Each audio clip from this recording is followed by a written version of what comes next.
when they rode the ribbon highways of the American Midwest, shoehorned into Sean Gibbons' white Honda Civic hatchback. They called themselves the Knucklehead Boxing Club. Fighters for hire. No opponent too big, no venue too small. Sometimes they climbed through the ropes to take on each other. Often, they didn't even know what name they were fighting under until it was announced over the PA. Minor details. It only mattered that at the finish they'd have cash money pressed into their hands for their night's work. $50 around in some places. Twice that in others. A kind of living. Aside from being designated driver, cornerman, trainer, and manager of Verdell Smith and Buck Smith, no relations, the club's most celebrated alumni, Gibbons also stepped into the breach if a gap appeared on the undercard, occasionally as his alter ego Adrian Crawford, other evenings as himself, the name he used when battling Mickey Rourke to a draw in the actor's last pro outing. He had learned the fight game from his uncle Pat Agrati in Oklahoma, an unscrupulous, hard-scrabble Irish-American promoter whose son Sean was briefly WBA lightweight champion of the world in the 1980s. By the mid-90s, Gibbons was known as Buddy Holly for his looks and as the Oklahoma meatpacker for his ability to somehow unearth game barnstormers at very short notice who might not quite go the distance. Verdell Smith was a welterweight who finished with an official tally of 46 wins, 62 defeats and 3 draws. Under his own name, there is no accurate account of how many he won or lost as Tim Brooks and Tommy Bowles, his preferred aliases for knucklehead bouts in Indiana and Missouri, or as Terry Williams, another pseudonym. Sean Gibbons right with Francisco Varcarcel, Orlando Salido and Luis Perez at the presentation of Salido's WBO featherweight belt in Mexico City in 2011. Photo Manuel Velasquez Jam Media Latin Content Getty Images. I'm not in it for the recognition, he said once. I fight, I get paid, and I go home, that's all I do. Buck Smith's record of 181,202 seems more respectable, but at least 8 of his victories came against some version of his traveling companion, Verdell, each of those triumphs earning him the front seat for the long drives home.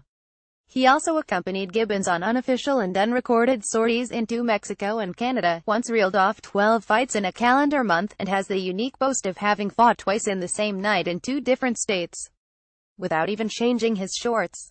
Outside of boxing, people will call it fight fixing, but inside of boxing this is the art of matchmaking, said Gibbons when the authorities investigating his more questionable work practices.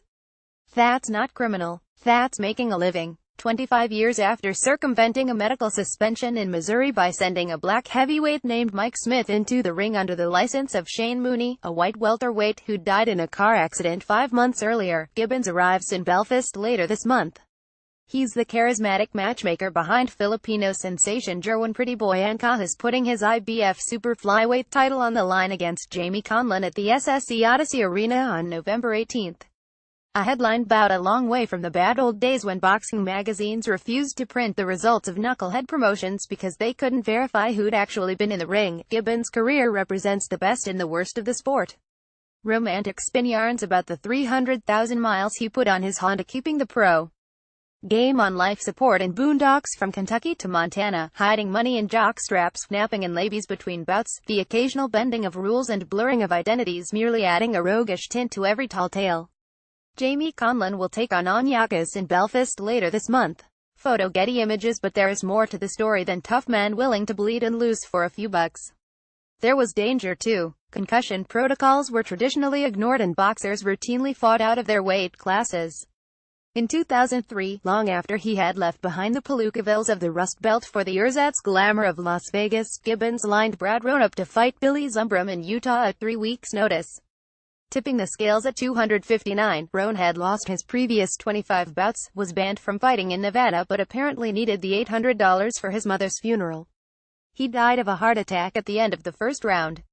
It was around then Gibbons became enmeshed in an elaborate FBI sting called Operation Matchbook, the script of his life pivoting from Million Dollar Baby to Donnie Brasco. An undercover NYPD cop named Frankie Monsioni infiltrated his camp as part of a government campaign to clean up the sport, and the ensuing fallout from a raid by the feds cost him a gig as matchmaker for Bob Arum at Top Rank. He recovered from this setback and others of a similar stripe because, even his critics admit, he is an incredible judge of talent and retains an uncanny eye for the main chance. This sport has become so bureaucratic and overregulated by these stupid commissions, said Gibbons earlier this year. Seriously, these guys who have never, ever been hit in their life by anything resembling a boxing glove making up rules left and right, and always for the health and safety of the fighters. This is such a great sport, but I'd give anything for it to be 20 years ago. On his LinkedIn profile, Gibbons' current occupation is listed as head knucklehead.